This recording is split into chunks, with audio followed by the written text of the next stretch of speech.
দেখতেই পেলে কি করেছি না করেছি। এই পার্টেও আমরা কাপলদের মতন কি সুন্দর হাত ধরে ঘুরে বেড়াচ্ছিলাম, সরি মানে কাঁধে হাত দিয়ে ঘুরছিলাম।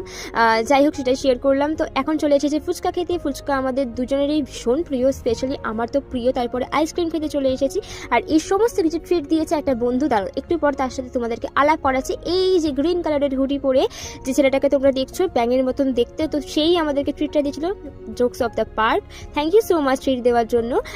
যাই হোক, তো এখানে সবাইকে হাই করতে বলেছিলাম, তো হাই করে সবাই হেসে গুড়িয়ে উল্টে পড়ে যাচ্ছিল। যাই হোক, আমি ক্যামেরাটাকে দেন অফ করে রেখে দিয়েছিলাম। তারপরে এখানে চলে এসেছেন জিলিপি কিনতে, আর ও কিনছিল জিলিপি কিনতে কিনতে ভুল ভাল বক্তব্য রাখছিল। যাই হোক, আমি তোমাদের সাথে সেইগুলো আর শেয়ার করলাম না। আমার কথাটা তোমরা আপাতত শোনো, পরে না হয় একদিন কোনো শেয়ার করব। তো তারপরে চলে এসেছিলাম এই দোকানটাতে। কি কিউট কিউট জিনিসপত্র পাওয়া যাচ্ছে, তাই না? ভীষণ কিউট কিউট রান্নাবাড়ির জিনিসপত্র পাওয়া যাচ্ছে বাচ্চাদের খেলার জন্য। এখানে বাসনপত্র আর ওখানে ফল মূল আনাজ ভেজিটেবলস সমস্ত কিছু পাওয়া যাচ্ছিল।